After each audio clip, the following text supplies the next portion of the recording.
Hey everyone, Ramik here. Just a quick reminder to click subscribe down below and tap that notification bell so you get alerts every time we post a new video. Enjoy this week's State of the Game. Welcome everybody to the State of the Game. It is May 4th. It's been a couple of weeks since we've done one of these. Welcome. I hope you're all enjoying the start of your week. It's been a wet and cold one up here in the Northeast. I've got Borgio with me tonight. Very excited to have him joining. Borgio is, although he's, well, I would say not new to the game certainly, but back for about 9 months now. Is that right? Yeah, October last year I came back.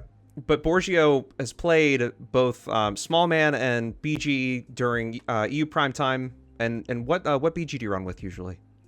Normally Mui on the mid-guard side of things. Anna if I have to, otherwise I prefer to Small Man on those nights, to be fair. Gotcha. And then you 8-man with us, or with, I mean, not with us. I mean, collectively we, right? It's technically we have group, an 8-man I think, but yeah. But in any event, you 8-man during US Prime. So Borgio has got a really interesting perspective on the game, and so I'm really happy to have him aboard. Also, a fellow Twitch streamer. If you want to just give a quick plug before we get started to your Twitch channel, you're more than welcome to. Yeah, of course. Yeah, you can find me streaming generally most days EU Prime Time on twitch.tv/Borgio22. Occasionally I'll do the 8-man stuff during US Prime, but not that often, to be fair. And I do giveaways on a Friday. I'm actually got a sub goal going right now. If I hit 10 more subs this week, we got another 3-month game time card going up on Friday. So there you go. Awesome. Yeah. So we're going to jump right into it. We got a bunch of questions, but there's a new format we're trying tonight. So I would encourage everybody to go into Discord. You can go to discord.ramikmedia.com, or you can just join. If you already are a member of my Discord, you can just jump in. There's a brand new channel called State of the Game. It's part of this new Discord stage channel thing. I think they're trying to compete with a couple of these other interactive platforms. And if you've got a question, we'll actually invite you on, and you can ask it in game. Not in game, on stream. It can be you just joining us and casually asking. Although I would ask you to be respectful, because otherwise you'll get banned from the Discord, and we don't want that. But we have a bunch of great chat topics that we'll get to. But first, I want to talk a little bit about the Doppelganger Invasion event. We're going to talk about Caledonia in the most recent newsletter. Broadsword introduced or talked about Caledonia coming back for a second time mid-May. That's very exciting. But the first thing is that this was just dropped a few days ago. This is the Doppelganger Invasion event. There's a new group credit quest. It's very similar to what happened before, where you collect these seals and you can turn them in for rewards. Elixir of Conquest, which is essentially a draw to supremacy, realm point bonuses. And you also get RPs too. And they've increased the spawn rate and the spawn locations, although there's some controversy. If you pay any attention to the official Discord, we'll talk about that a little bit later. And yeah, we've got the grab bag. We'll cover that in a little bit as well. But the first thing we've got is topic suggestions. All of you folks sent these in today. Thank you so much. The first one, and we'll start with Borgio, is what is your favorite weapon model in the game? Do you have one? Kind of. I mean, I left the game, I suppose, when Labyrinth of the Minotaur came out, just after that. So I've missed a lot of the sort of newer weapon models, like from Curse and things like that. So I'm quite partial to old stuff. All the TOA weapon models were great, but I'm really an axe guy, despite the fact that my warrior is sword spec. So like Malice Axe, I absolutely love. I think it's gorgeous, and I always have. But a lot of the epic weapons look fantastic. Let's be honest. Paladin two-handed sword's amazing. Warrior, all the warrior weapons are amazing. Everyone should play warrior, to be honest. So yeah, I just think the art team does fantastic jobs with the weapons. They look great. It would not be a State of the Game or any kind of stream with Borgio on it if he didn't plug mid in some way, shape, or form. Yeah, definitely. Mid needs more people, so come to Midgard. Consider Midgard, guys. Oh god, a league in the line. Thanks so much for that.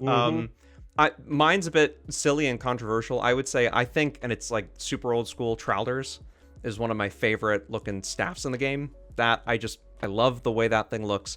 And chat will have to give me the name of it, but there's this staff that Billings used to run with this giant silver orb at the top, and I cannot for the life of me remember the name. That's also super great. That's my favorite. nothing special, kind of boring, but in any event, yeah, that's definitely my favorite. So the next question that we've got, and by the way, if you've got a question to ask, you can do it in chat. We're going to alternate. We're going to take chat questions. We're going to look at topics. Again, also, you can join our live feed on Discord. You can go to discord.ramikmedia.com. There's a State of the Game channel where we're simulcasting this, and you can raise your hand in that channel, and we'll come to you, and you can ask your question live on the stream and for the podcast. So anyway, the next topic that was submitted is, why do we think the U.S. Prime takes place during Eastern Time? Is there not a player base in the Pacific time zone? So I think, and I don't, this is kind of interesting because as long as I can remember, US Prime has started around 7 or 7:30, but of course that's super early for the West Coast US folks, right? And a lot of those people, they're just getting out of work or like rushing home to make it. But over the last couple of years, I think that, and for me at least, it's felt like it shifted a bit towards 8 o'clock, maybe like the 8:30 start in terms of the BGs. And then things really pick up around 8:39. But even later, there's a ton of 8-man action. And I feel like most of the folks that play late into the night on the West Coast of the US tend to 8-man or roam, or maybe run a 16 slot. Have you had that? I mean, you're in the UK, right? So this is a completely different. Yeah. You've got a unique experience here, but you've been up really late with us, and you play with some folks that I think are on the West Coast and certainly on the East Coast. Have you heard anything about like why the BG starts as early as it does? I've got no idea, to be honest, with the US stuff. All I know is it's 1 o'clock my time, so I have to be super early to go and join in. But I've got no idea. It probably just somebody back in the day with enough clout in the realm was like, no, performing at this time, and maybe they were East Coast. I have no idea. Yeah, we always started, I think, around 7:45 was kind of at least back when Dark Knights of Camelot had an LBG. And I feel like that was just kind of the same. Mid was always a little bit later. They still are now, even though Legan is East Coast. Legan doesn't get up and running until about 8:30. So take that for what you will. The next question is, can we play Borgio's epic Antikeep upgrade rant on stream and then discuss it? So, Borgio, are you okay with us playing this? Yeah, I mean, I can't remember the language I used. Yeah, it's fine. Yeah, you can play it. It's funny. Okay, so we're going to go ahead and play it, and then we'll talk about it, I guess. You got Twitch muted. Like, seriously, okay, again with oil, who builds a keep?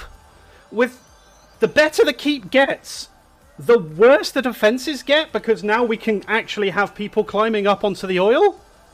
I know, we're going to make this keep more defensible and the walls are going to be stronger. I think it's but muted, make sure Ramik, to by put the some way. I can't footholds so hear those guys in plate armor can climb up and wreck all our shit. Makes sense. Doesn't make sense. All right, so I know Borgio couldn't hear that. I know we could on stream. Fair point. And I don't know if you remember exactly what you said. It was about climb points. Vaguely. Do you want to address that real quick and talk about your feelings on it? Yeah, I mean, on the EU, we have to deal with Hero every day, pretty much. And I think at that point, all he was doing was constantly climbing into the inner oil. And when you have less defenders on a keep, the inner oil is one of those places where you can finally maybe get a few RPs as people push in that door. But with the amount of climbers he has, we just could never do it. But if a keep is orange or below, so what level's orange? Like level 7 or something? Yeah, 6, 7. You can't climb to the inner oil. So it's like almost as if the better we get at making this keep more defensible, the more loopholes we put in for attackers to climb up. And it just doesn't make a sense from like a real world perspective. That was all. I figure I honestly feel it should be something like the other way around.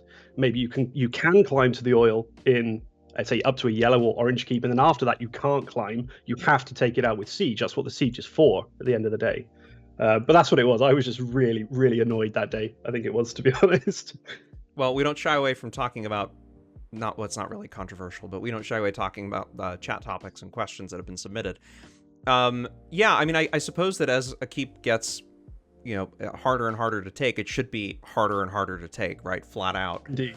But I think, at least with the changes that happened back in 1.125, maybe D, I can't remember exactly when the keep patch was, but doors became more difficult to take down, just period, point blank. Those RP bonuses were introduced sometime around that same period for defenders. And I think there's been hints over the last 6 months, 9 months from Broadsword about maybe additional keep changes coming. I know that when the obelisk came in, right? This was probably the end of last year. There was a hint in that announcement that there would be additional changes to keeps. And so I don't know if those are forthcoming or what they might look like, but I'd be curious to see. Do you have specific ideas or maybe thoughts about what could be changed if that were to happen? I have a couple, but these are just the musings of a man that defends more keeps than ever attacks them. The obelisk was a great start, obviously giving realms that are already taking a kicking just some more chance to survive on a roof or survive on the oil. As long as you don't go too far is great. But the main thing I was thinking, if they want to keep those climb points on the inner oil, fine. Why not add one hook point on the roof overlooking the door for one oil, which would have to be palintoned down if they want to. Or, for example, the postins on the upper postins. Put a hook point. That's on a timer. Maybe they all share a timer, so you can only have one up with an oil overlooking that as well. For example, I don't know, just something that's like kind that. So being able to defend those side doors as well. Mm-hmm. That's a really to help idea. with pushes. That's great. I have noticed, and this might have happened a couple patches ago, and I don't play pet classes all that much anymore, but there's been some changes to keeps where if there's a hole in a structure and you're able to get, not a physical hole, but like a bugged like geometry hole, and you're able to get a pet through, the pet dies almost instantly inside the inner. That is not something I had noticed up until, I want to say, a few months ago. I don't know if that was a recent change or what, but that has, it's made a huge difference when you're inside and you're sending, like, you've got pets being sent in that should not have been sent in from the courtyard, which can be really annoying when you're trying to hold an inner. I think that change is fairly recent, but again, I don't know if that was part of a patch or what. I would like to see some changes. I would really like to see some refinements to the outer door. I love the old, or I guess it was the original New Frontiers Keep design, where there was that grate. I don't know if do you remember that? And you could look down on people running in through the outer door. Exactly. Yeah, it was awesome. You get line of sight. You can bomb them. You can do whatever you could. Dot them, disease them as they come running in. Murder holes. Thank you, Gaval pointed out that they're called murder holes in chat. Yeah, we need murder holes. I love that. Anyway, sorry, rant off. Next question: how many subs for Borgio to turn his warrior into a troll? I mean, I don't mind trolls. They're just really big. So in a keep situation, you just can't see anything. I'd be more persuaded to go Norse than anything, but I like the cow. The cow's too fun. I'm sorry. It really just runs like it's just running. It's Forrest Gumping everywhere. It's great. I love it. It runs with purpose, doesn't it? It does. It doesn't have many animations, but the ones it does very well. Yeah, I agree with you on that. All right, so the next question is, what is your speculation with regards to what they're changing in Caledonia? What do you want to see them change? I don't know. Personally, I have no idea. I suspect that there will be some adjustments. My hope is that they expand the entry period for Caledonia. Mm-hmm. They sort of solved the problem that I think they tried to fix initially by limiting the entry period to 3 days. By the way, I love Borgio's mug. You have to make. I need it to stay awake. Well, you need to sell that mug somewhere. You need to get a merch store, because I would totally, maybe, I don't know, the hammer's a bit much, but I would buy it to support the channel. I totally would. I'd drink out of a Borgio 22 mug in the morning. I have a merch store. It's on my Twitch. Oh, okay, perfect. We'll have to go. I'll buy a mug at the end of the stream tonight. That sounds great. I actually will do that. I think they solved the problem of expanding, of trying to figure out the mechanics of getting people from that starter point of like 1 through 5 all the way through to level, I think, what was it, 10, right? Was like 1 to 5, 5 to 10, and then 10 on. They solved that problem for themselves. And so I think just by expanding that entry period for folks that maybe can't get in or can't play or whatever, and using that same mechanic where you increase the damage output, right, and reduce the damage taken on lower level tunes. I really liked that. And then I'm super worried about this next event becoming a battle group fest, a Zerg fest. I don't know. What do you think? Obviously, you had Mr. Wonderful Herorius on your previous State of the Game, who got convinced to run the next Caledonia, and he said he'd run a BG. Yeah, Caledonia was great fun for us because we were 8-manning and running around and avoiding the Zergs and stuff. I really would just prefer to not see any TOA stuff in at all, or any MLs rather. I think MLs just probably need to take a back seat on this next one. It became, at least for me, it became a lot less fun when speed warps were introduced. But what about you? What do you think about Caledonia and maybe for this next event? What could they change? What can they change? They need to definitely keep the entry window open longer. I think people that were working or away had no chance to catch up, and what they eventually added enabled people to get into the action, like you say. So that's sorted. So I imagine that'll be one thing they change. I personally would rather do without MLs as well, but I know some people love that, and that's the sort of game we play now. And does removing MLs stop people learning how to play against them? So a new player coming back has to sort of learn how to use, and they come back to big boy RBR, and all of a sudden there's this new stuff that they just have to learn on the fly. I don't know. But what else they could change? I mean, there's no way to limit BGs forming, really.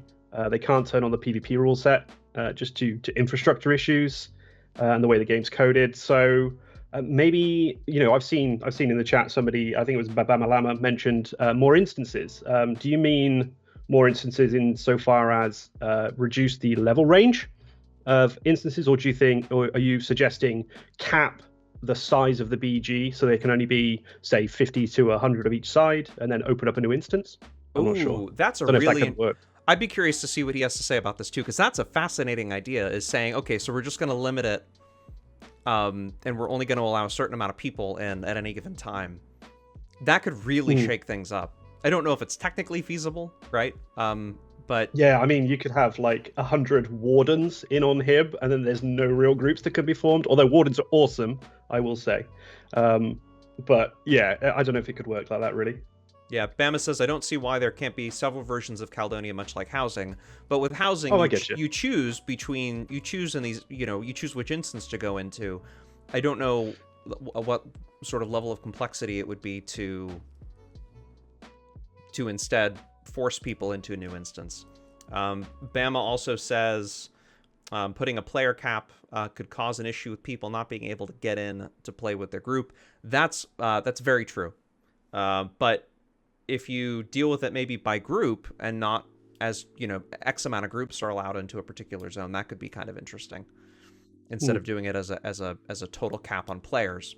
Also, one of the things that was very successful in these previous kind of arena style events elsewhere is the auto grouping thing, which Broadsword decided not to do this past Caledonia event. They decided to allow people to form their own groups. But auto grouping is an interesting idea because it kind of forces you to run with people that you've never played with before. What do you I know, Borgio, there's this, we're already kind of planning this group, right, for the next Caledonia, but what would you think if you were forced to group with people that you've never grouped with before, or that you were kind of forced into a group using auto group? I know they've used auto grouping on other places with this same sort of event, and it works quite well, to be honest. It wouldn't bother me in particular, as long as I could, say, in the staging area, leave that group and rejoin. For the people that can't ever get a group, maybe getting forced into a group is probably a good thing for them.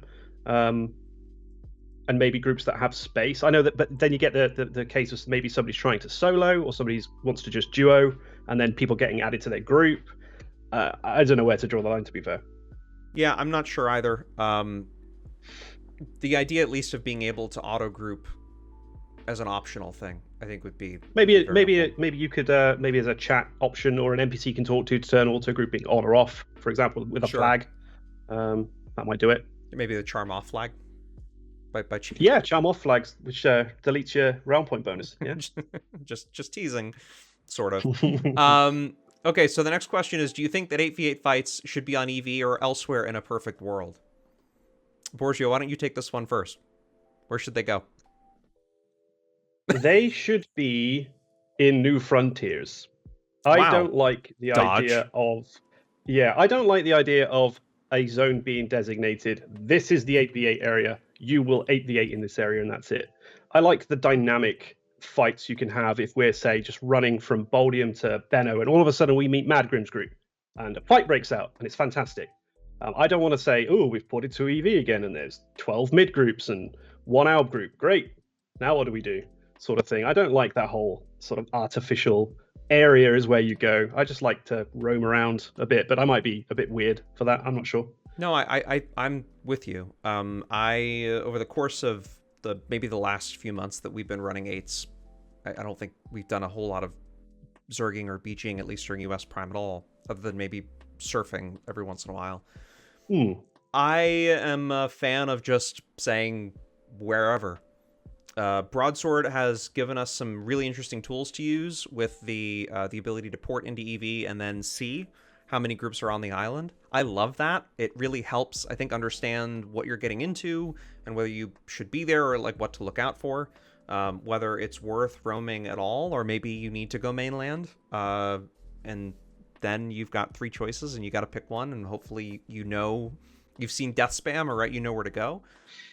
I don't know. I like the idea of roaming and trying to find the fights.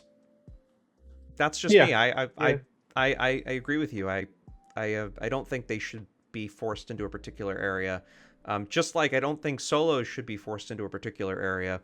The idea of being able to roam and play your play style, right? Broadsword's got this. I'm not trying to like harp on their policies and be like, yes, I'll praise Broadsword, but this idea of letting the player population police themselves, introducing these tools and abilities, right, to be able to get around quickly, but not telling players where to do X or Y, is great. And I think it's worked quite well for you, Wayne. I just wish more people would just embrace this sort of just letting the players do what they will with the tools that they're given, instead of just expecting a dev to come down on you and order you to do things in a particular way. It's like a hands-off approach, and I think it works pretty well. Could be wrong about that. I'm sure people have other opinions, but that's my take. I don't know. Antagonizer in chat says, since you ran that Agriman raid a few days ago, I can't help thinking that Arena would be great for some kind of event. I mean, I think you mean the Labby. Was it the Labby raid? Oh yeah, when we went down to kill. Yeah, that venue is super cool. There's also a catacombs area that is this big open dome space. I can't, because catacombs is so out of mind for me, I can't remember the name of it. But there's that huge open space underground that is like, I think, equally as cool. It would be fun to see some kind of instance, or like a Caledonia style event where you drop a bunch of groups in, but it really should be limited. I don't think you should expand that out to just like allow any 8-man at any point in time to go in. What do you think, Borgio? Yeah, I mean that whole area down in Labby is a really, really cool architecturally. I'm not sure many people have seen it, to be honest.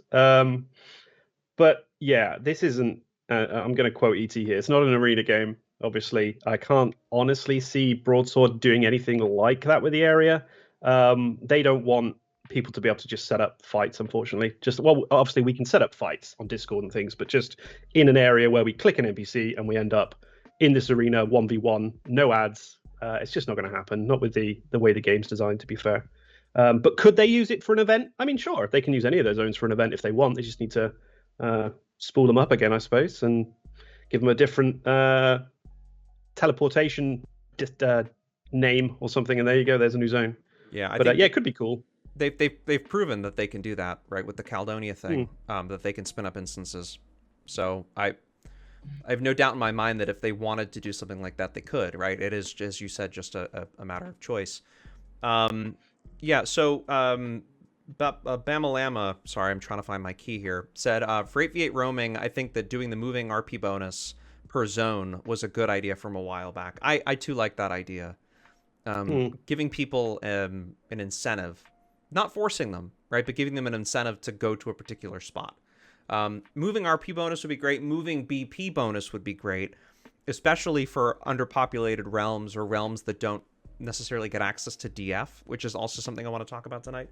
I have some thoughts on that, but giving these underpopulated realms an opportunity to earn BPs and therefore template and craft, I think would be great. Redrian says BP bonuses are lame. I totally get that they might be lame to a person that plays a particular realm that does quite well in the RVR front, but Alb could use Alb and even now Hib these days, and we'll talk about the Hib BG coming up as well.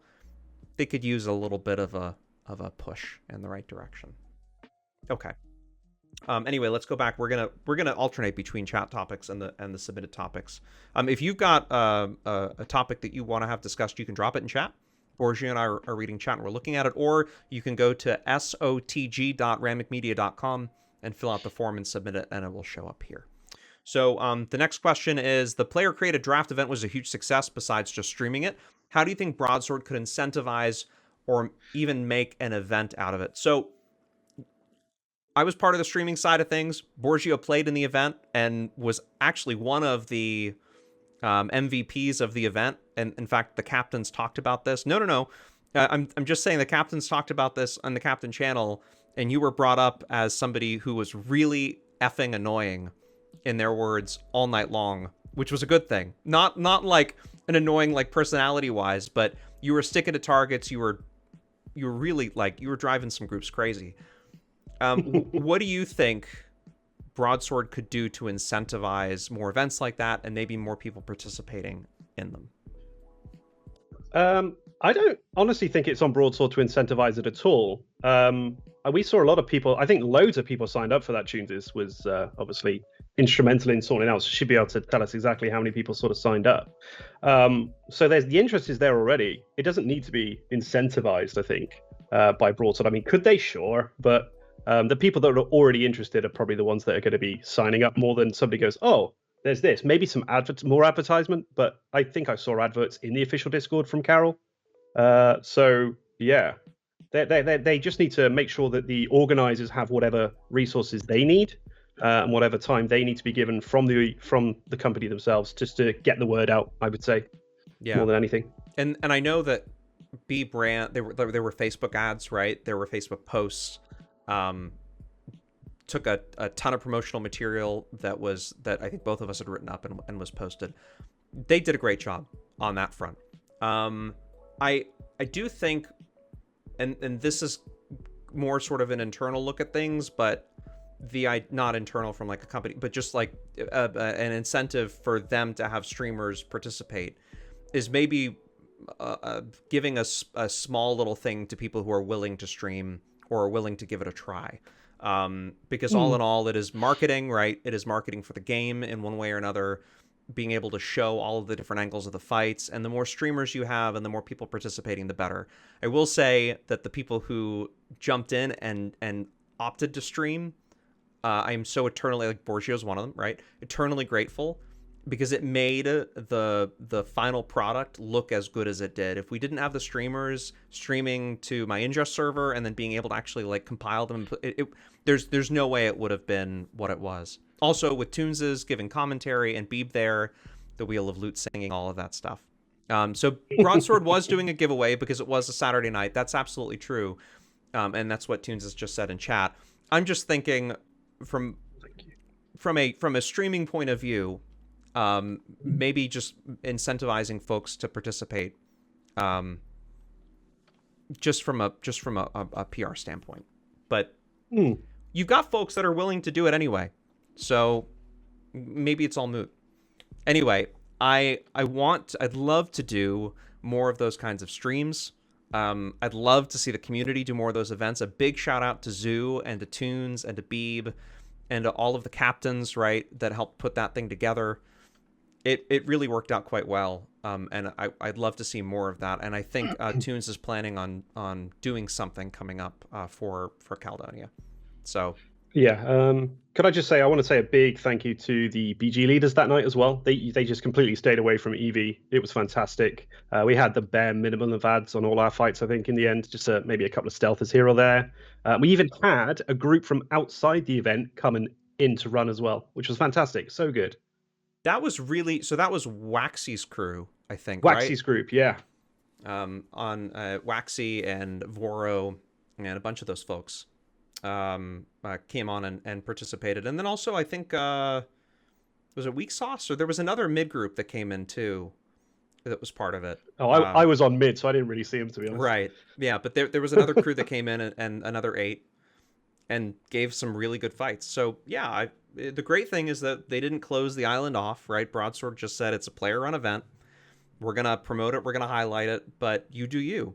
And so anybody that came on EV could do whatever they wanted. In fact, there were a couple of moments where we had some ads, right? There were ads on fights.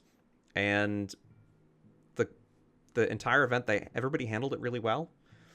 It worked out great. I don't know.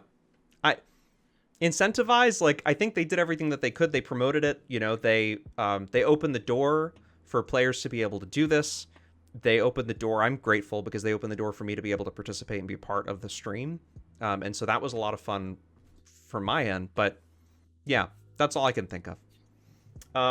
Okay, next question. Is the RVR in KM worth anything? Do capturable objectives not hurt 8-man action by encouraging Zergs to be there? KM is necessary for the OW quest. Could it be put into an ML10 style instance and then revert EV to Agramon? Would that be better for 8-man action? So, I don't know the short answer to that. I mean, I think that having a capturable objective in the center of the island is really important for RVR. There are once in a while some really amazing fights that come out of KM.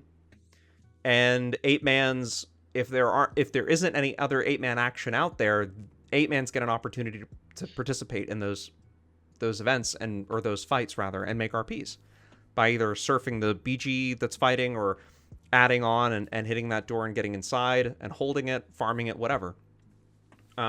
So I don't know. I think it's beneficial to have KM. In terms of OW, I don't know. Borgio, do you have an opinion on any of this? I mean, what I think the one major change they should probably make with it is make it so the keep doesn't need to be neutral for OW. Just let you capture it from the enemy realms just to get the credit, because otherwise you might be sat waiting for ages. To be fair, but personally, yeah, I don't mind KM. I hate attacking it. Sorry, with defenders, because it's terrible. But the architecture is beautiful, and having at least a focus on the island for, say, BGs or even 8-mans, because we can go flame it and it will bring people out. That's the main thing. We know somebody will port in that wants to defend it. We can then extend them, and like you say, we can also surf the BGs, come around the back, do a little bit of harassment, run away. There's plenty for 8-mans to do. Just because the objectives are there and maybe BGs are going to hit them, it doesn't really affect 8-mans if they're playing properly. You can move around them, no problem. Yeah, I think that working on getting some of the OW stuff to a place that I don't even know if it's necessary to make it more accessible. Maybe we can like wrap this into the DF thing that I wanted to talk about, but it's more difficult for Albs to take KM because they don't have the organization. Now they've got groups during the day, at least during EU time, that are actively taking it. And there are occasions where Tim or Rescue will get out there and take it during US Prime. But they don't get an opportunity to take it as much as mids or hibs just because of the lack of organization in RVR half the time. So I don't know if changing it is a good idea, making it more accessible. I think it's pretty easy anyway. It's going to require some effort. It's going to require somebody to organize a couple groups to go out there and to take it. And the great thing is that there's no limit on how often you can take it. It just means that the 3-hour timer resets, but you can go down there and you can take it as often as you want. So I don't know.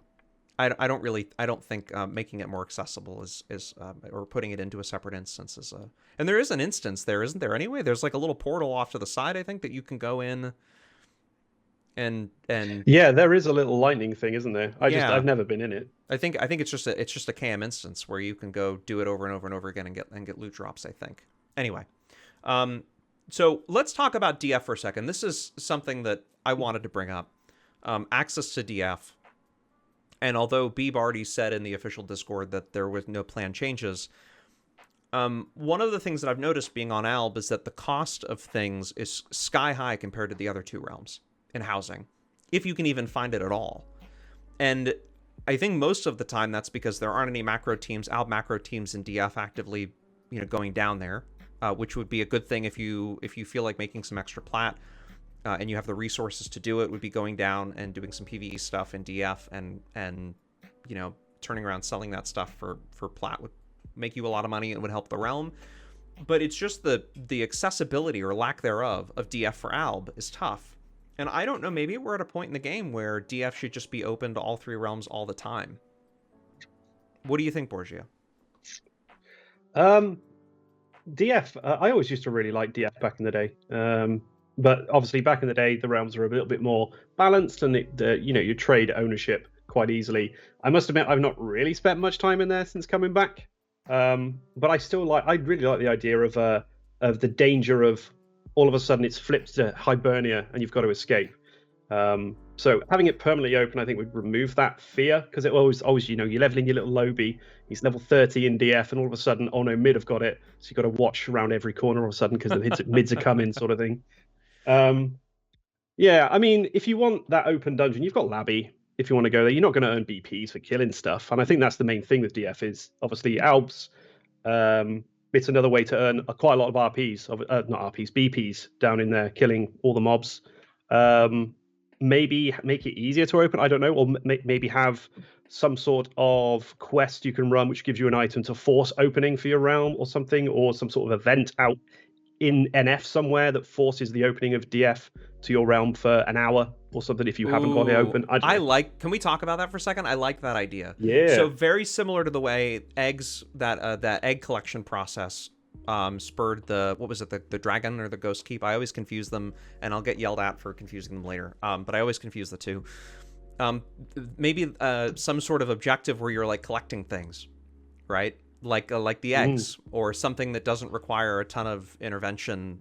You can just kind of go out and do it. Would allow DF to open? That's a great idea.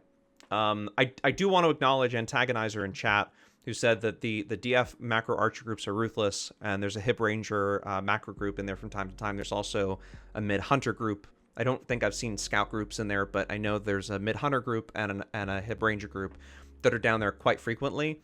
And I know how annoying that is because I've been killed down there by them. Redrian has seen scout groups. Okay, so they do exist. And yeah, it's nice to have that sense of like that danger that exists. But honestly, if you've got the infernal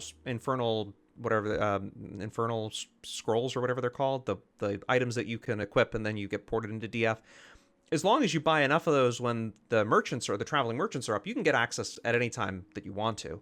And those groups, those hunter groups and ranger groups, they're doing so well down there that I would find it very hard to believe that they're not permanently parked in DF. There's really no other place for them. For their existence, right? So I don't know. Redrian says we had a scout group out on us when we were in there. When we were on Legion with two-field groups wrecked us. Yeah, scout the Volley, right? Volley. The Volley's is it's painful. We've talked about Volley. We talked about Volley too so many times here. We've talked about Volley in the past. In fact, we talked about it on the last state of the game. Hero does not like Volley. I think we established. Does anyone like Volley apart from the volleyers? I mean, the volleyers, yeah, they're the ones that Red Fist I think really enjoys it quite a bit. Okay, so moving on to the next. And by the way, just a real quick reminder: you can go into our Discord to discord.ramikmedia.com, or if you're already a member of the Discord, we've got a State of the Game channel that is in there. We're simulcasting this in that Discord channel. And you can go in and raise your hand in that channel as part of this new stage platform that Discord rolled out. And you can ask a question and you'll come live. It'll be your voice. You can come in, you can chat with us for a minute, and you can ask your question live instead of submitting it in chat. So if you feel like doing that, it's something that we're testing and trying out. You're more than welcome to jump in and raise your hand in that channel. And we'd be more than willing to take your question as long as it's appropriate and reasonable. Anyway, okay. So the next question is why do y'all run with a cow in your 8-man?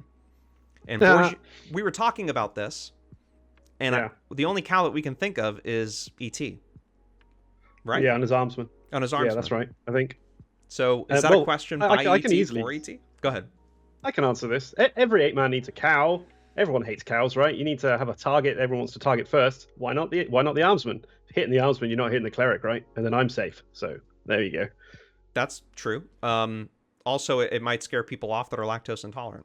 So it's good to just run a cow in your group. Just hands down. ET says it's not his question. I believe you. Okay, fine. The only cow that we've run with, I think, at least as long as I can remember, is ET. But, and that's not. We need it more often. We don't have that opportunity nearly enough. How can Broadsword help new and returning players find guilds and groups and other things to help retain them? This is something that has come up time and time again on this state of the game. And I wonder if you've got... I think they've tried already.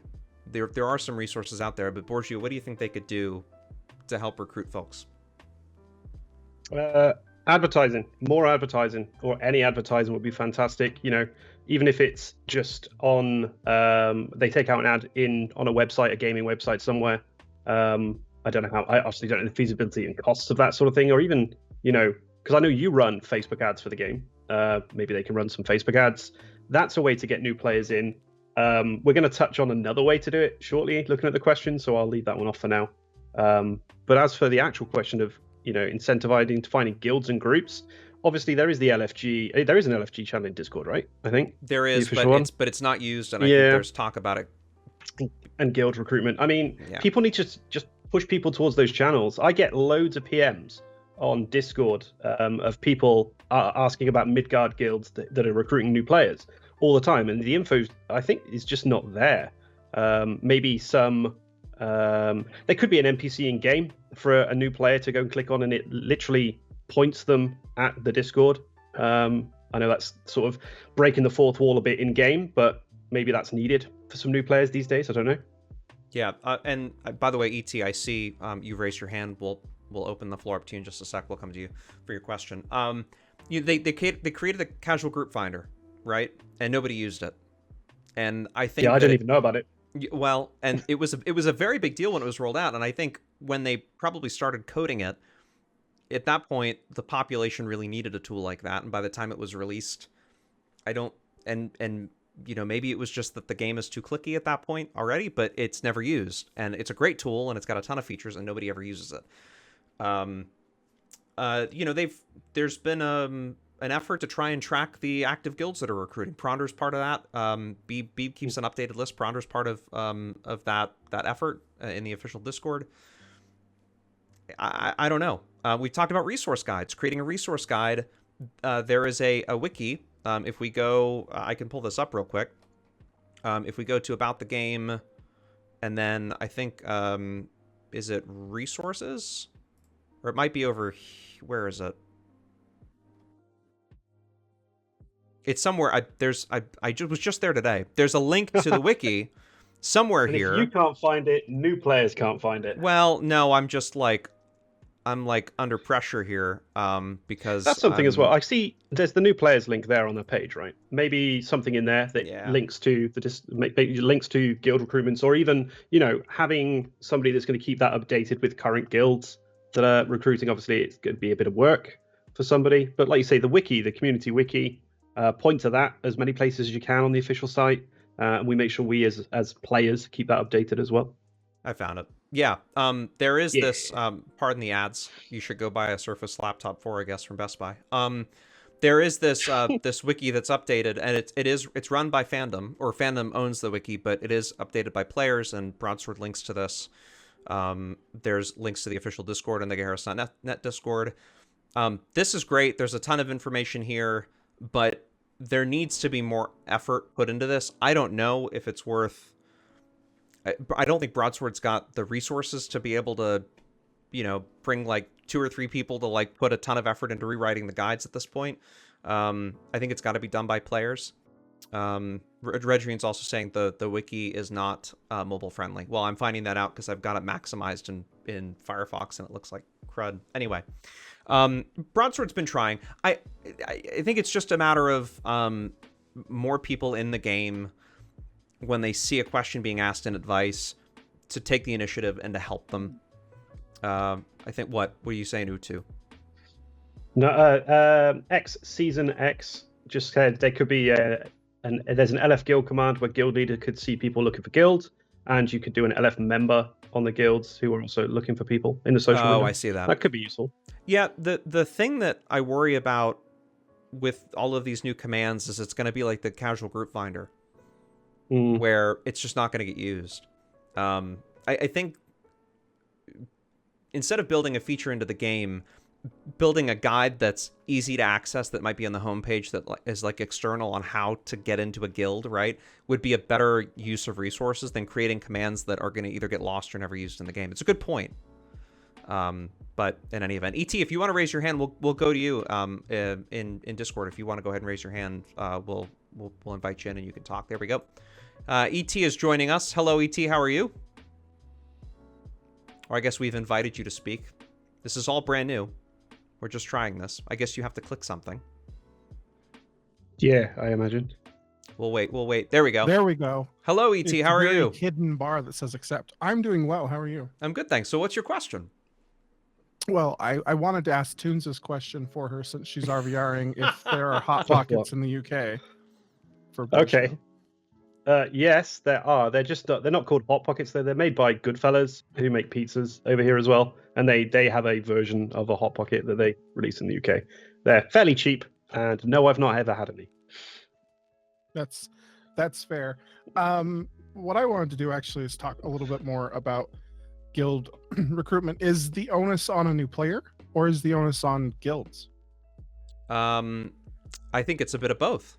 I think the guilds have to, if they are willing to take new people under their wing and to provide them resources, give them access to items and help them out in game, I think making yourself available is the first step.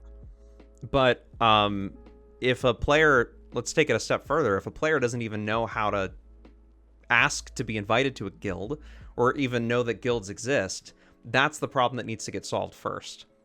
Arming the player with the information, potentially a new returning player that might not know the commands, right? And I know that there are guides in the game. I'm making a bigger deal out of this than there is, but arming those folks with the knowledge that they can go and get a guild, get them access into the official Discord. I think a lot of those barriers have been broken. But then guilds need to step up and they need to say, hey, we're willing to take new people. We've got items, we're willing, if you're going to run with us, if you're going to make a time commitment, we will equip you, we'll temp you, we'll help you out, we'll take you under our wing. That needs to happen more often. I don't know, Borgio, what do you think? What comes first, the chicken or the egg? I was going to make a very inappropriate joke then, so I won't bother. Yeah, it's column A, column B, isn't it, at the end of the day? You're always going to have the players that are a little bit socially anxious, I suppose, and don't like approaching people. Even in MMOs, there's socially anxious. People have social anxiety in these sort of games. And they won't go out of their way, I think, to message people that much. So maybe a guild being a bit more outgoing and saying, look, we're happy to do it would be a good thing. But then on the flip side, you have those players that are going to look for guilds and having a place where they can easily say, these are the guilds that are recruiting would be great for them. So a bit of both, to be honest. Keeladron in chat says that I believe they're, if this is true, /social. I think there actually might already be a feature there that exists for this purpose. Although I might be confusing it. But anyway, that's great. ET, thank you so much for joining us, and thank you for asking your question. Appreciate it. You're our first Discord stage participant person, so this was fun. Thanks. Okay, so Bama asks, what incentive do guilds get from searching for new players anymore? Would it be good to put an RP bonus for having a low realm rank tune in group or something? We saw something similar in Caledonia, and people literally spam looking for lower level baby tunes to drag around with the rest of the group. Yeah, I don't know if guilds have ever had an incentive really for bringing new people on board. I know it was helpful in Caledonia because of the damage mechanic, right, that was introduced, where lower level tunes brought RP bonuses, I think, right, for the rest of the group, etc. But I don't think that it really existed, or that there was anything like that in the game before that. That was new. So I don't know if there's ever been an incentive. I think the incentive is you've got more players to run with.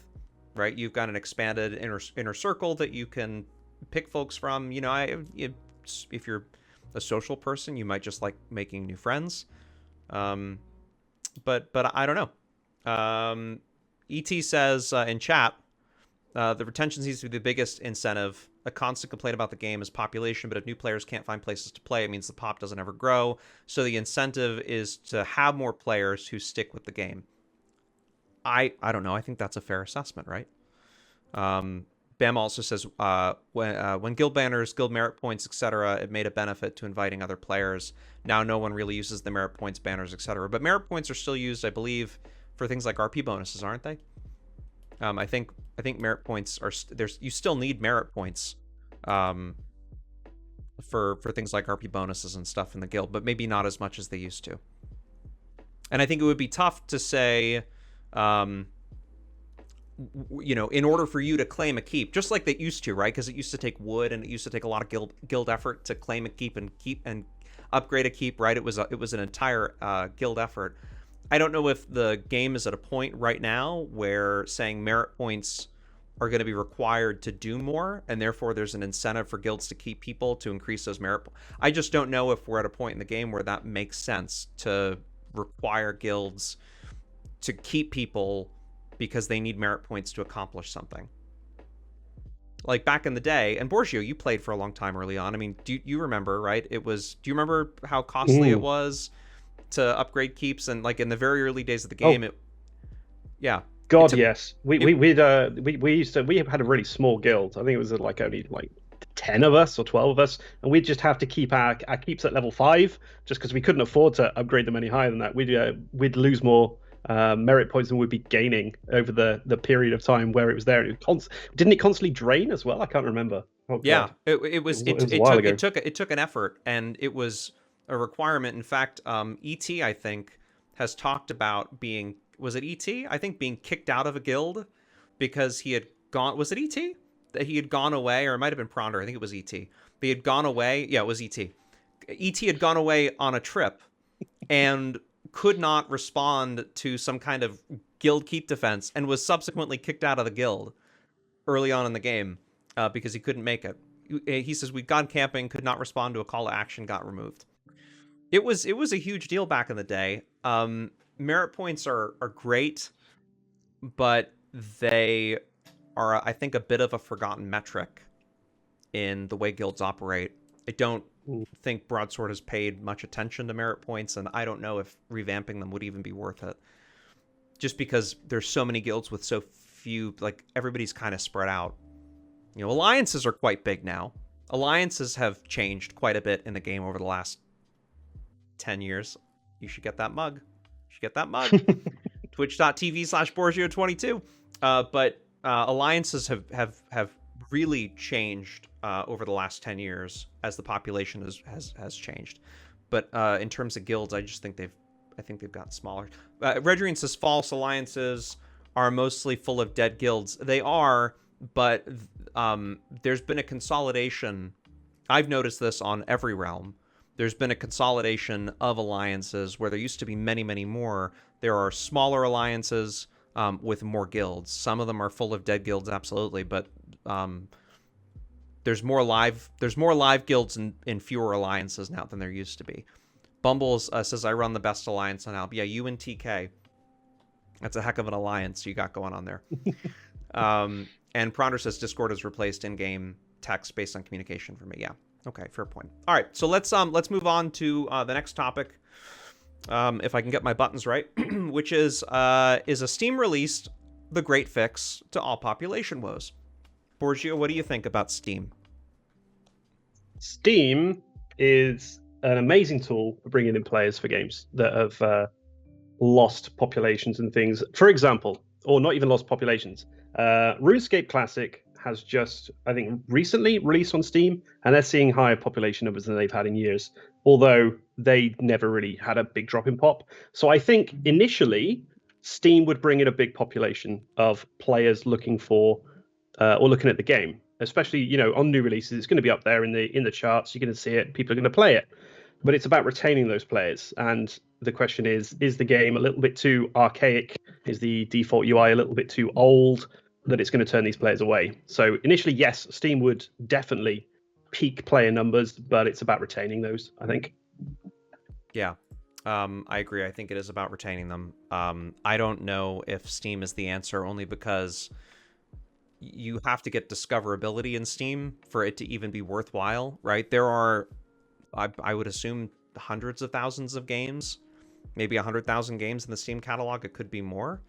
Yeah, the big thing is, though, EA is the publisher for this, so they would have the push to get it somewhere on Steam. Right, and they have, and for a long time, I think the issue was that they had their own Origin store, which was a factor initially, and I don't know if that's such a factor today.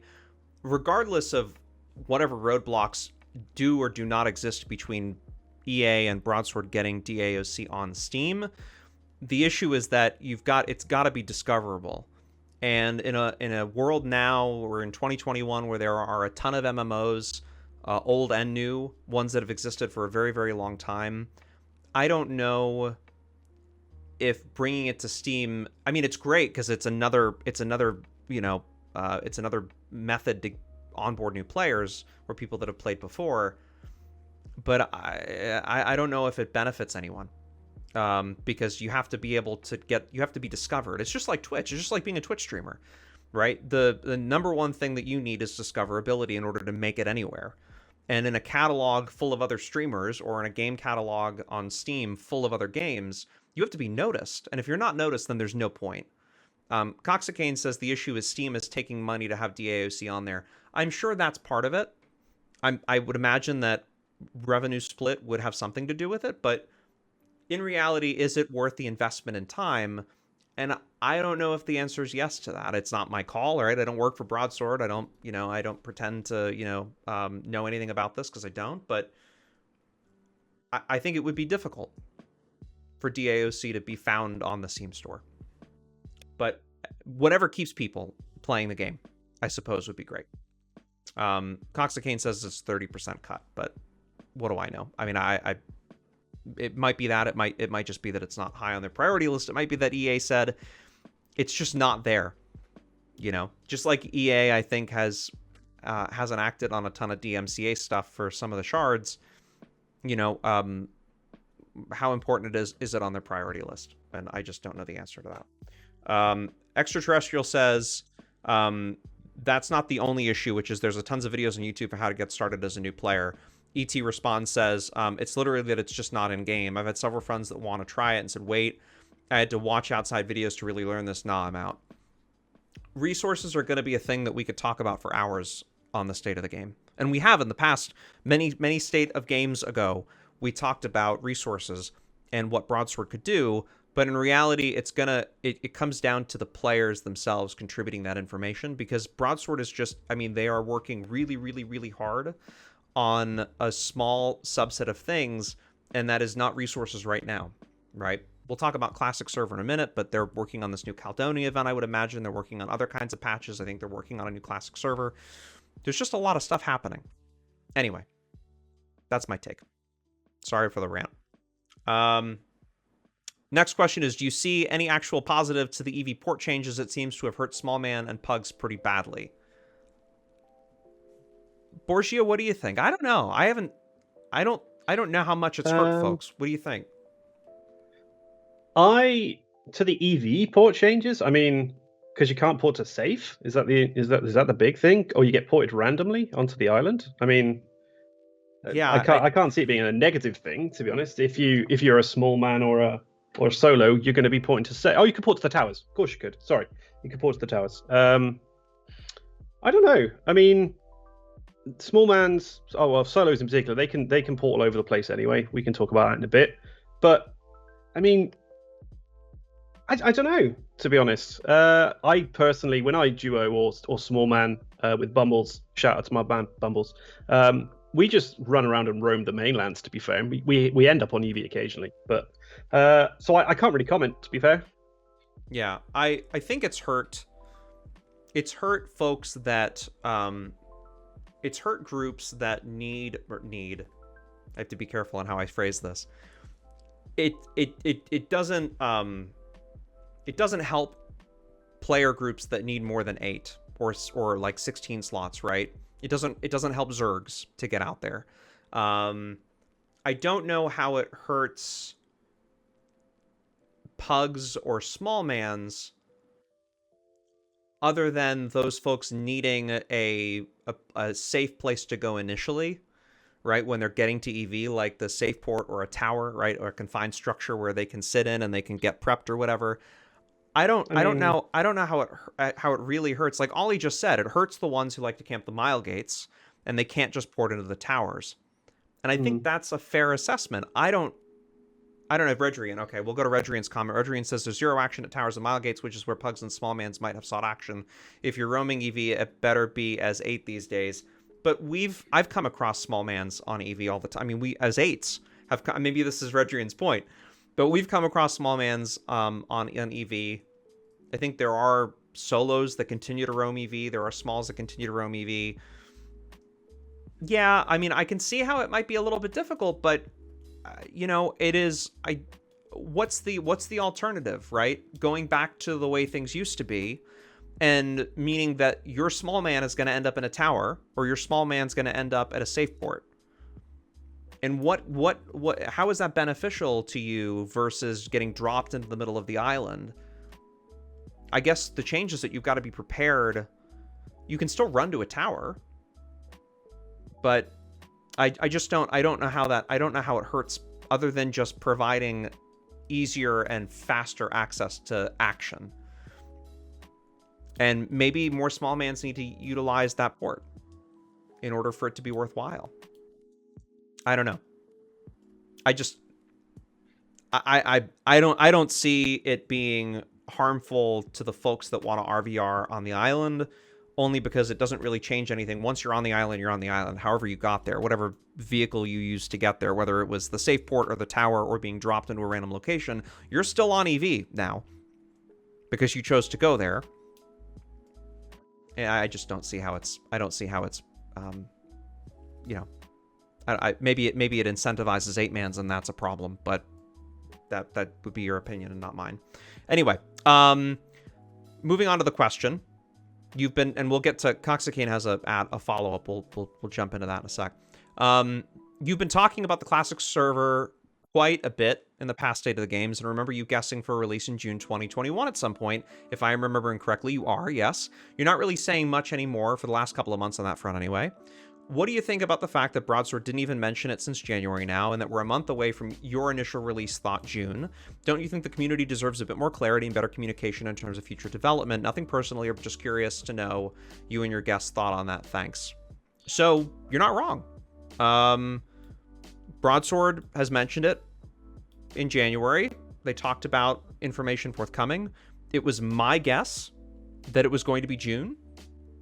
And Broadsword is not running off of my schedule in terms of when they're going to get this server done. So there's no correlation between what Broadsword says and what I'm thinking in terms of a time frame, right? I mean, they are working on, I'm pretty sure they're working on Caledonia right now. That would be my guess, right? I would have to think that there's something happening, unless it's just a drag and drop and they're working on other stuff. I have not heard anything. And honestly, the reason I haven't talked about it on the State of the Game is not because there's a lack of interest. It's just because people told me to stop talking about it on the State of the Game, because it was literally every State of the Game. I was like, Classic server this, Classic server. People are like, shut up about the Classic server. Talk about other things. So that's why you haven't heard me talk about it. Do I think we're still on, like, in my mind, my one-track mind for a June release? I don't know. Borgio's shaking his head. I want to hear his opinion, but No. You don't think so? No, we've got Caledonia coming up, and I think the initial Caledonia and this sort of thing is a sort of testing ground and a testing bed for things to come. If you look at it with that sort of open mind, you can see where they're going. But what you got to remember with any company that gives you information is they can only give the information that they're willing to give you, because if they give you something that turns out not to be true, then they get a lot of flack for that. So it's better to be, although we'd love more clarity, they say, yeah, it's definitely releasing in 2021. If it doesn't, then the community explodes. So it's better to, because my background is in HR as well. I'm just gonna throw that out there. And you only give information when you are 100% solid on that information. You cannot just give hearsay or hope to people, unfortunately. You can only give them the information that you are ready to release. So is it releasing this year? I don't know. It's going to release when it's ready. Give feedback on Caledonia, which I do believe is a test bed for things they're going to bring up. Yeah, I agree. There you go. I think it's a great point. I think they have been looking at the changes, the tweaks. They've been very responsive, at least in the first Caledonia event. I'm sure that they will be in the next one. It was so successful that it sounds like they're bringing it back, which is great. It was just my guess. It was just speculation on my part. I don't work for Broadsword. I don't have it's just And is it a kind of informed speculation? You hear rumors, and there are things that I kind of found out in relation to some of the DOL development that was sort of unrelated, but kind of had me curious about stuff. DOL being Donna Light, the basis for most of the shards out there. I was putting things together, and it is I prefaced it as being pure speculation, but I didn't know for sure, and I still Borgio's right. We don't know. I still think that we're going to know something, or something's going to happen by June. That's still my belief. I mean, we're a month away from being June, 2 months until the end of that time period. So I'm still thinking that something's going to happen before the summer. Whether that's a launch or more information, I don't know. But that's just a guess, and it's not an informed one.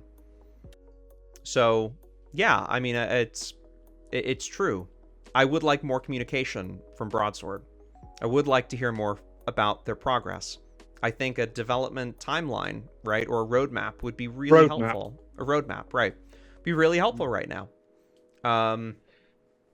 But is that going to silence the people that are coming into the official Discord every other day and asking, is Classic here yet? It won't. Yes, Ramik, of course it will. Yeah, right.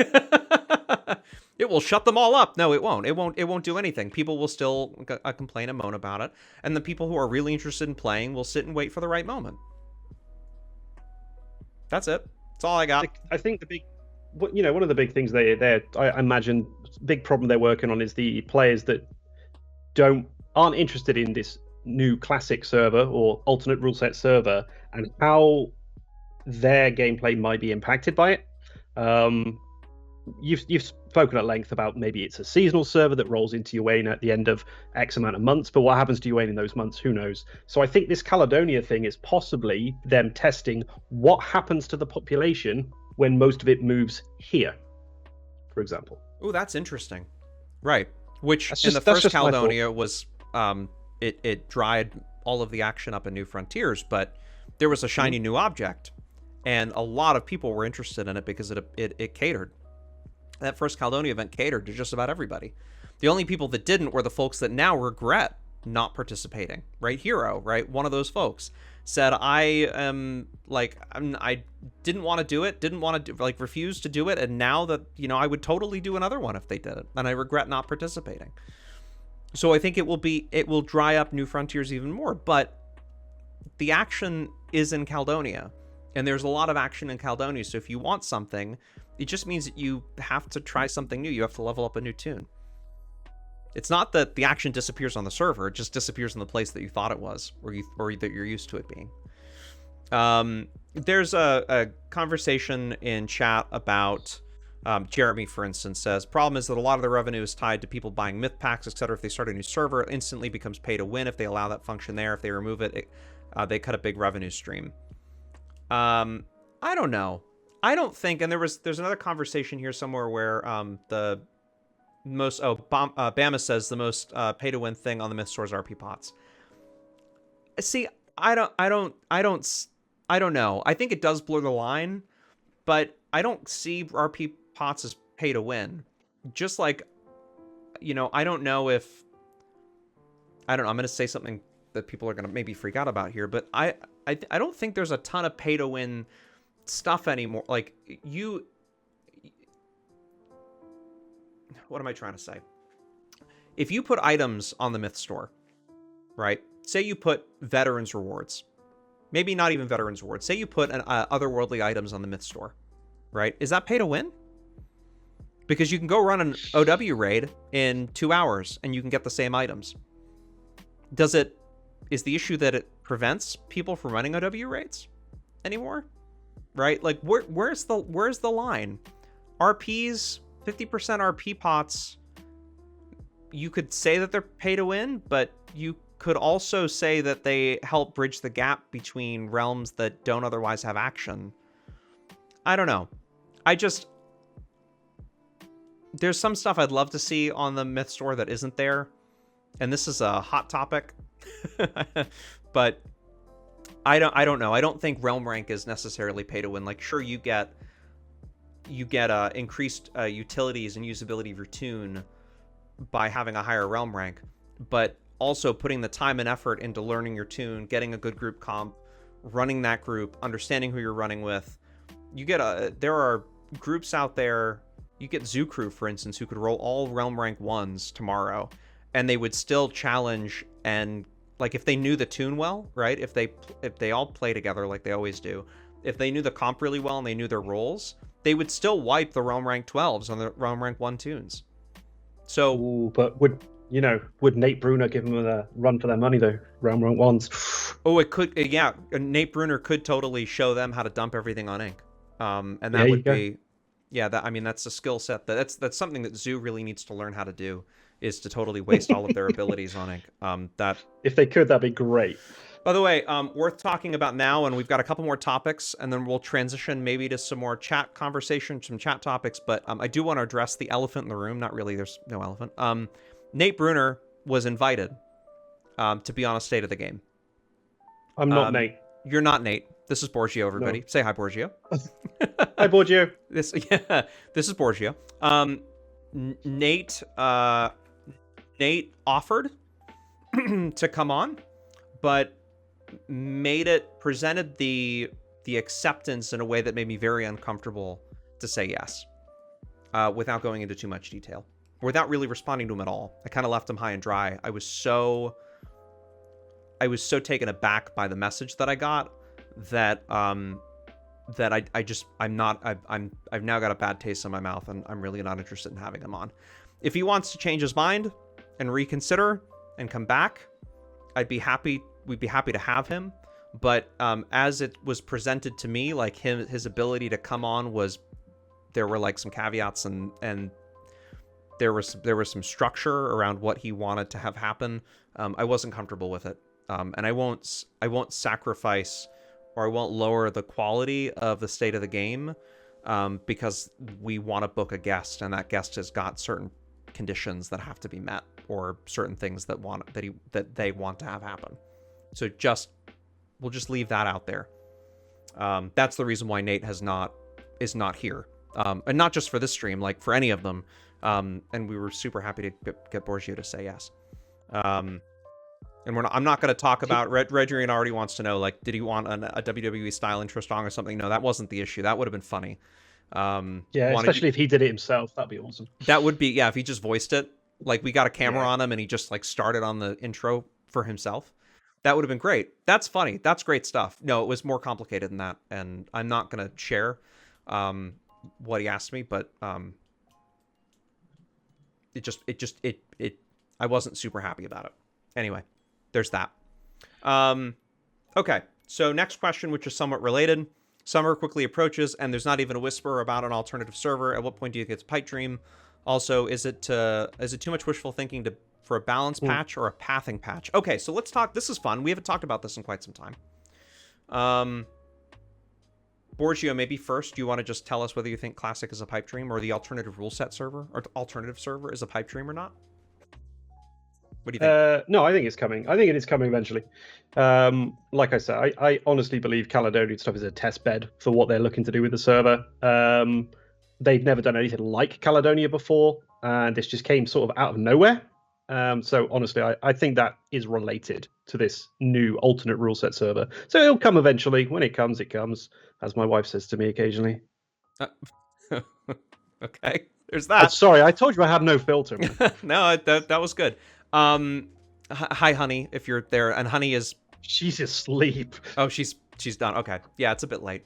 The second part of this was Summer quickly approaches, not even whispered. Also, is it wishful thinking for a balance patch or a pathing patch? That's okay. I needed to be reminded of what was asked. Patch. So Yeah. let's talk about that. So balance, what balance needs to happen, right? That's if whoever's asked that, and if you want to either jump into Discord and raise your hand in the channel and we'll like invite you on and you can ask it, or if you want to type it in chat. I don't know who asked that, but what balance are we talking about?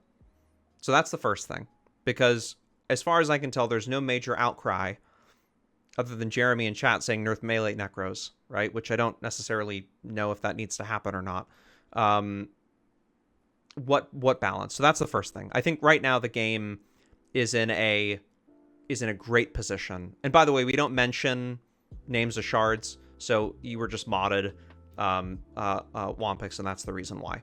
So just you can you could say shard, but that's all. Perfectly balanced as all things should be. Okay, got it. The second part of that is a pathing patch. So let's talk about pathing. There needs to be a rework of a lot of areas in order for pathing to get fixed the way it ought to be fixed. It is not easy. Gear Bunny has talked a lot about this in the past with me, and I think on State of the Games before in stream chat. From what I understand, there's a tool called Pathfinder, which has to be run in order for all of those sort of holes to be removed, and for like point A to point B, for there to be like a mapping of the particular terrain. That at least was the case back in the day. I don't know if it is now, but you sort of have to run a program that looks at the terrain. Again, this is all just second, third person from what I've heard. And that tool needs to be run. Also, a lot of the catacombs textures, right? A lot of the stuff that was upgraded and spruced up as part of the evolution of the expansion packs that went from classic to these new expansions and new textures and stuff, is that a lot of these zones were kind of textures were placed on top of where old textures were.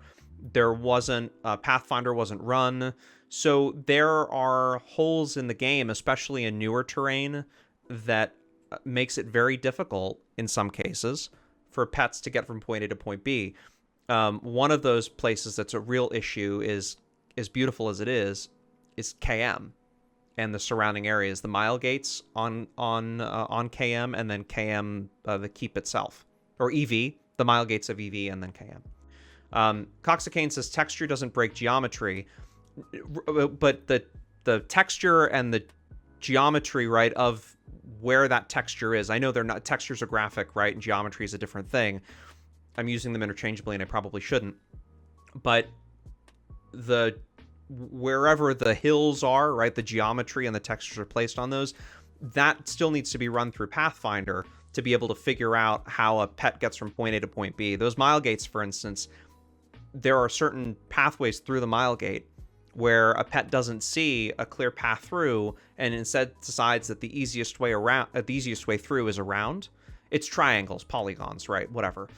But that needs to be fixed, and there hasn't been a whole lot that's been said about it. I know Broadsword has made some changes that I think has eased the restrictions, right, of pets from getting to point A to point B to some extent over the last few years. But there's still that issue. And KM, because of the way KM was designed, the elevation of it, right, the way in which those ramps were built, it really, like, pets just totally freak out when they see it. And it's super annoying. But Brittle Guards can follow, pets not. That's what I can't pronounce your name. Says I call him Season X. Season X, thank you. Says Brittle Guards can follow, pets not, but Brittle Guards follow a different rule set, right? They can run through objects, they can run through things, they also have speed, so half the time it doesn't really matter. They run very, very quickly. It's just the Brittle Guards are treated differently in the game. They may be pets, but they certainly have a different rule sets to follow. So Bama says, why can't they just give pets a tether or speed boost like when you're on a boat? That way, if they run a weird path, they can catch up quickly. I don't know how you would tell the game to implement that speed boost at a particular point, right? Do you do it in mile gates? What happens if you catch a good angle and the pet gets through the mile gate and all of a sudden that pet now has speed 10,000 or whatever? Pathing should be fixed before you start creating workarounds, in my opinion. Combat equals no boost, otherwise there are speed boost. Yeah, but they're not in combat until they start hitting people. It gets super complicated. We could do an entire state of the game on that. Maybe we should. But I would prefer to see pet pathing fixed, period. Borgio, do you run any pet classes? You have an SM, right? That you run every once in a while? I do. Most of the time that I play pet classes is when I'm probably leveling something else. So I have never really played with them on EV or around KM, but I've seen everyone else's pets do very silly things. But dungeons are the same. There's some weird pathing in dungeons now that wasn't there back in the old days. Like you'd send a pet into a mob and then they just do this weird dance where they just keep moving further away from you, or they just warp through a wall sometimes. But generally, I'm not sure how they're going to fix pathing, but I only notice it really badly on EV more than anything. And I'm wondering, this is just my layman brain, I'm wondering if when they change from Agramon to EV, because it's in the same physical location, right? That is where Agramon was. It is, yep. Is there some holdover geometry that is just fucking up the pet pathing because old Agramon is still there? So it's kind of a complicated thing. Most of that. So back in when Eevee was initially released, if you didn't patch over, if you patched to Eevee, but you were on Agramon, so let me think about this. If you patched to Pendragon when they were testing Eevee, but Agramon was still live on the live server, and you didn't repatch to live, you saw, and maybe this is just the way the client reads the textures and everything, but you saw EV, but you were running on Agramon. So you would literally go under the ground, or you would end up underneath things. It was weird. I know that they fixed that because once they brought EV over, once they brought EV to live, once they patched it to live, you couldn't run the old textures. You couldn't run you had to repatch. So but in any event, just like Mythic did when the new textures came out and they sort of just plopped them down over classic terrain. It's possible that they did, but I don't know well enough. I don't know the answer to that really. Gear Bunny might know. But Mr. Coda Cadenza / Gear Bunny is not here at the moment, so he might have some information, and it would be something that I'd want to ask if Broadsword ever came on the state of the game. I think I'd ask them, I'm just curious, what was the design process behind EV, because it's beautiful. It's one of the most beautiful places in the game, I think. It's really quite, especially KM is unreal. It was a feat when it was released. I was in awe. The first few times I went down there, I don't think I could focus on a fight because I was just looking around. But it would be something I'd want to know. Okay. Let's go to the last question here, and then we'll take some chat questions. If I can hit the right button again. I heard you ain't never scared. Is this true? A.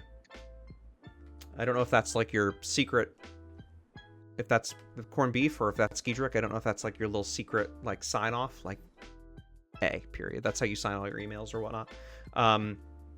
Keedrick ain't never scared. Corned beef ain't never scared. I get scared occasionally. Which means they are scared, right? Because that's a double negative. Ain't never scared. You're right. Yeah. You're right. Sorry, guys. You're Bostonians right. and their crazy English. They are always scared. Yep. Bama says no. Finochi says, is Ramik old enough to remember Sanya? Yes, quite well. Sanya and I had many conversations. Sanya and I did not always get along, but then again, when Sanya was around, I was a teenager. I was young, and I was not super smart. Not that teenagers aren't smart. I was just one of those that was not super smart when I was a teenager. She's great community manager, awesome. But Mythic was a very large team back then, and I didn't always see eye to eye with the way in which they handled let's just say I didn't see eye to eye in the way that they handled bug fixes and exploit fixes. I was a proponent of them taking more aggressive action to fix things that I found, or that a friend and I might have found in the past, and they didn't do it in a way in which that I thought at the time was like an appropriate amount of time to fix a bug.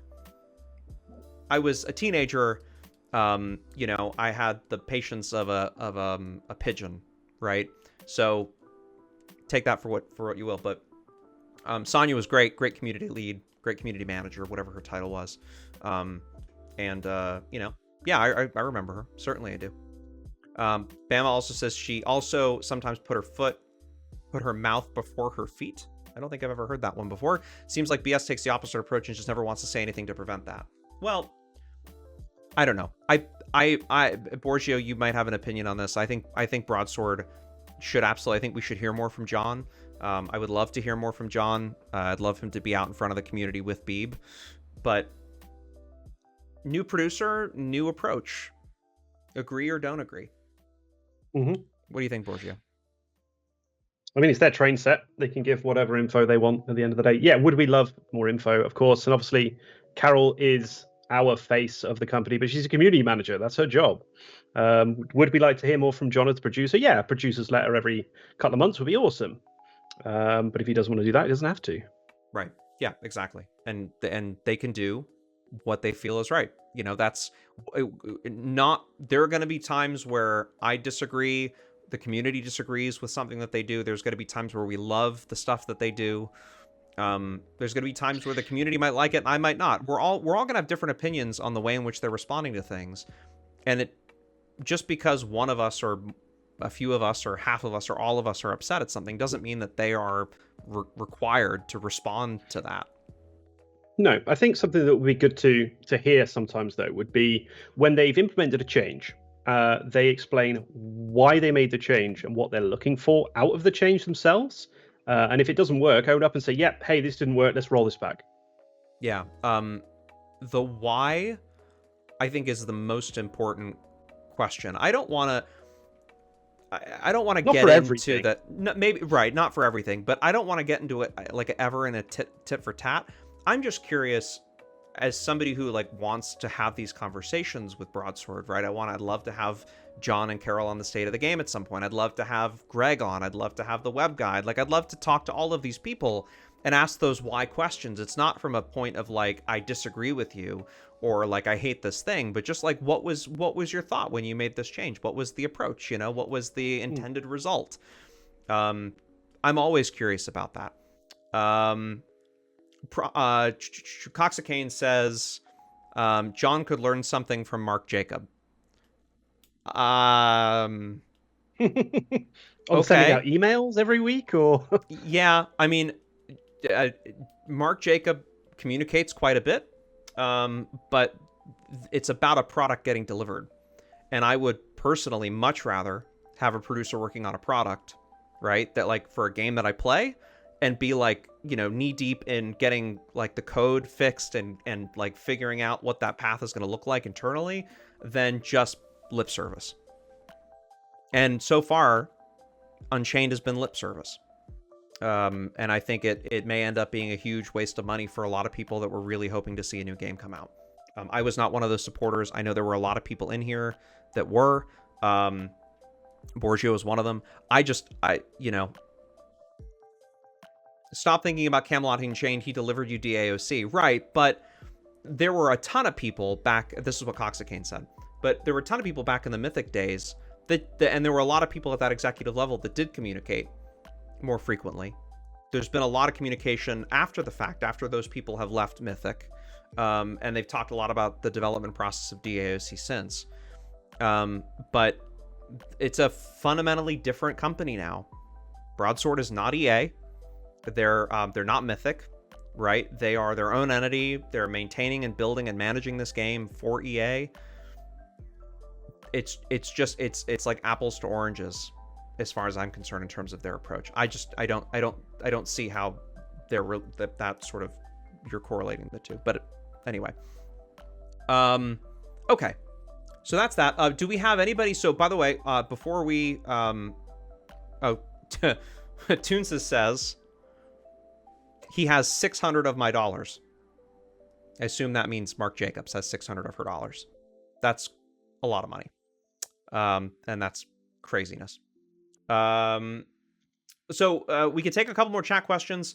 I've also got in the Discord. You're welcome to join the Discord. We're simulcasting in my Discord under the State of the Game stage channel. There's this new thing that Discord rolled out a couple of months ago where you can join in on a conversation and raise your hand in Discord, and then you can be brought in. So for the first time ever, we're allowing folks to raise their hand in Discord and to come in and actually join the conversation here and ask the question and engage.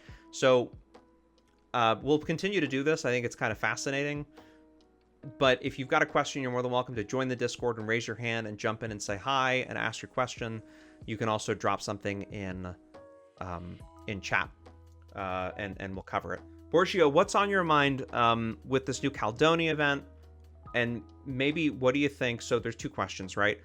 What do you want to see come out of the last Caledonia event, like the changes? Are there specific tweaks that you want to see made from the last Caledonia event to the new Caledonia event, maybe besides that entry window that we talked about? And also, can you talk a little bit about the state of RVR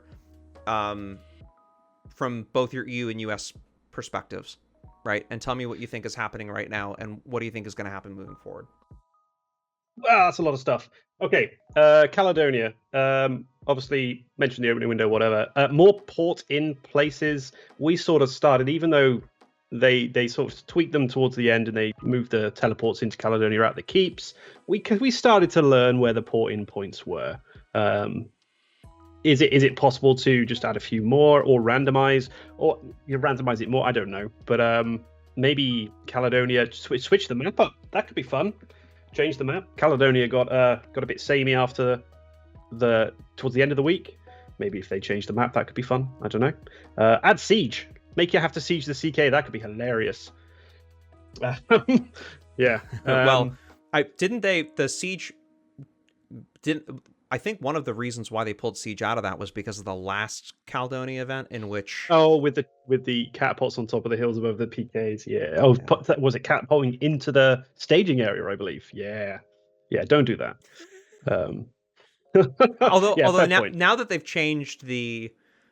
changed where the portal keep is, right? That they've sort of created these new areas.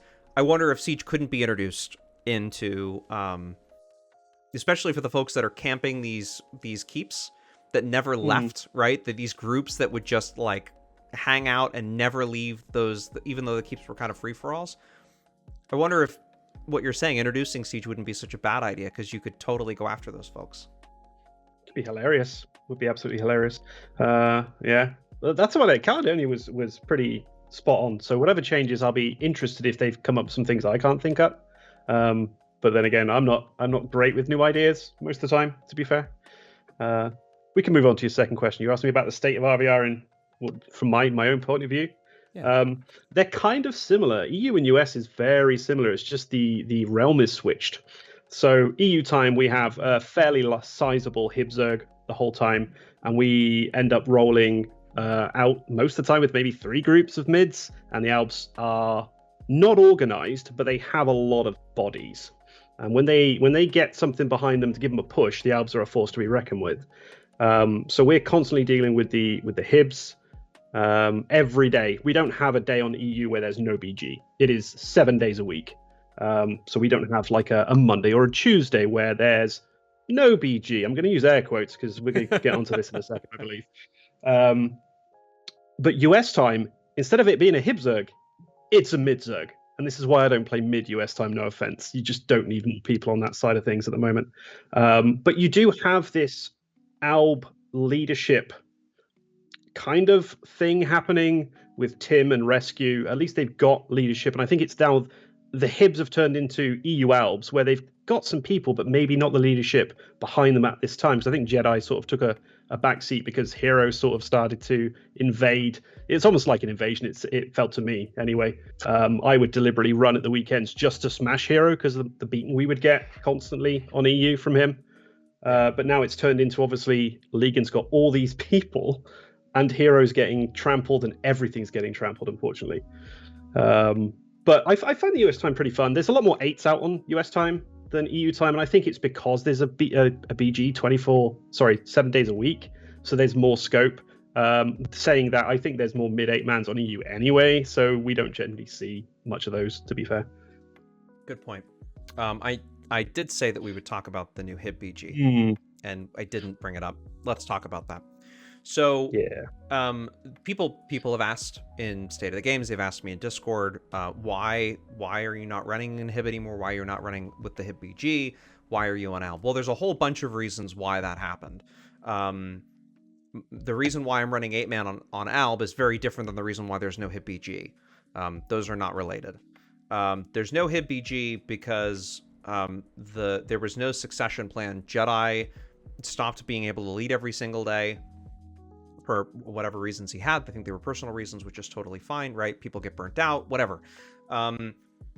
Also, Heroes started running on the weekends, which made things really, really, really difficult for us, and like the time that was most fun for the Jedi BG, for that, you know, whatever you want to call it, the beer goggles BG that was public, kind of took a lot of the fun away from us. And then Jedi not having a succession plan, the HIB BG pretty much died out. And that's been the case for the last few months. There's been this recent, and what Bama's now saying, with Licorice has taken the mantle, and he's really happy to see that. She's been doing open BG announcements. There's been this push from Licorice to start this back up again. The thing that Hibs need is commitment. They need a BG regardless of what time, or regardless of what day, rather, at a specific time, and they need to have good leadership behind it. They need to be aggressive. They need to, I think, earn the respect of the other BGs. But, you know, mostly they need somebody who's not afraid to push and is willing to call targets, like any good BG leader. And Licorice might be that person. But the reason why Legan is so successful is because Legan is super aggressive for the most part. He calls targets. He understands what a good composition looks like, right? And so the BG is made up of the classes that they need the most. Like Hibs, for instance, are just about as short on champions as Albs are and minstrels, so they don't often have the resources to take stuff. I'm happy to see it, and I would love to see a HIB BG, right? Like, I'd love to see a non-Hororius HIB BG take over a lot more during the week, and maybe during the weekends, but this has got to be a stable, predictable thing that happens for many, many, many weeks for it to be, you know, adequate for HIB. Right now, because it's fairly new, they're getting 2-3 groups, 4 groups maybe, against Legan's 90 sometimes and some nights. So it's a little bit more difficult, but yeah, I'd love to see a HIB BG.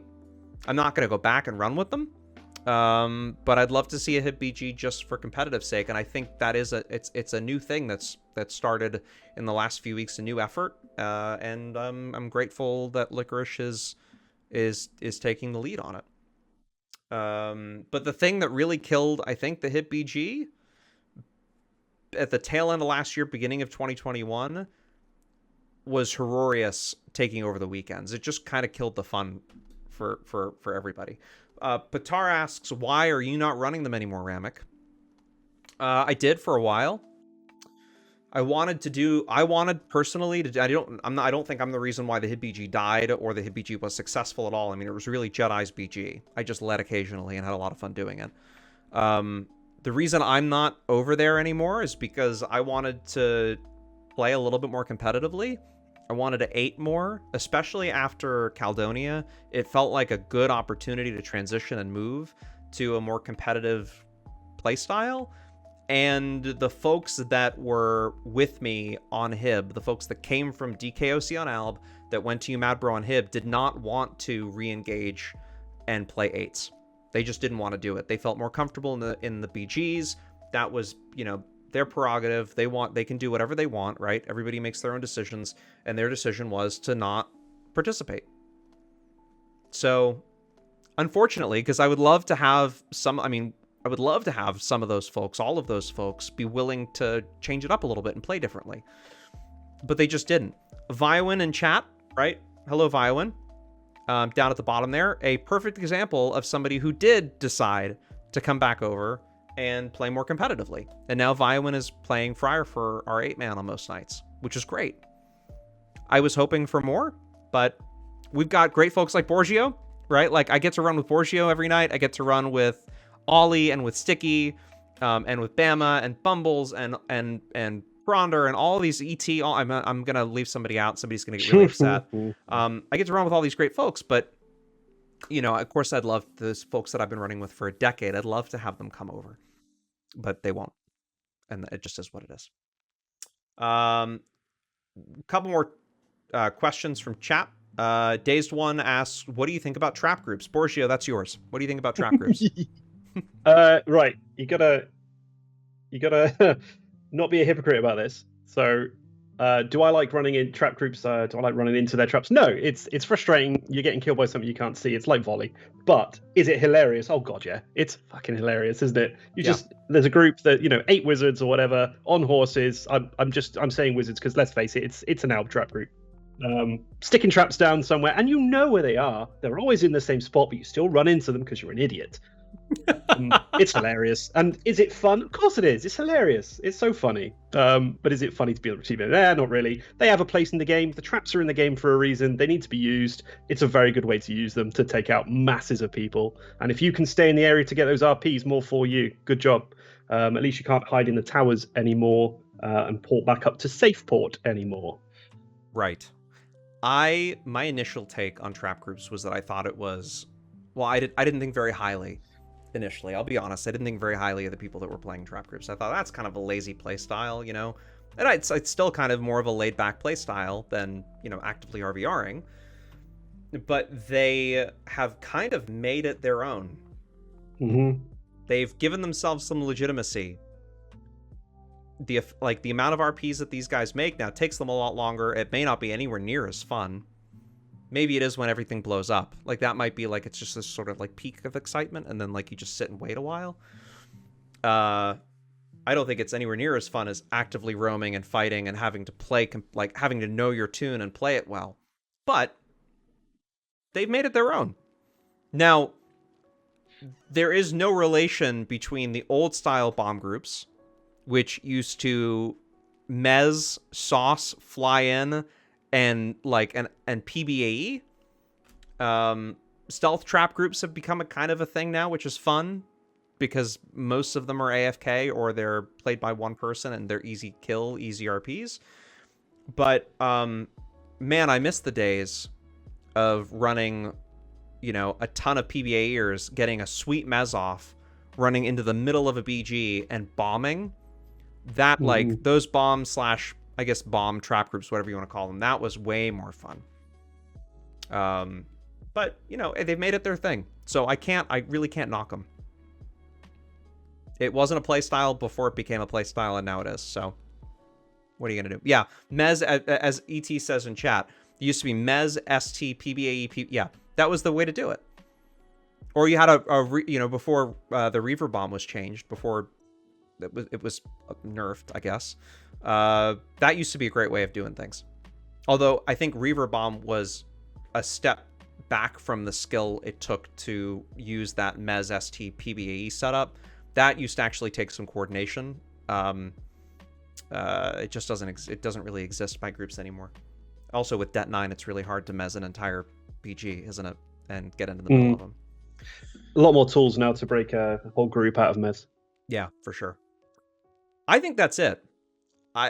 We covered a lot of ground here. It's the first state of the game in 2 weeks.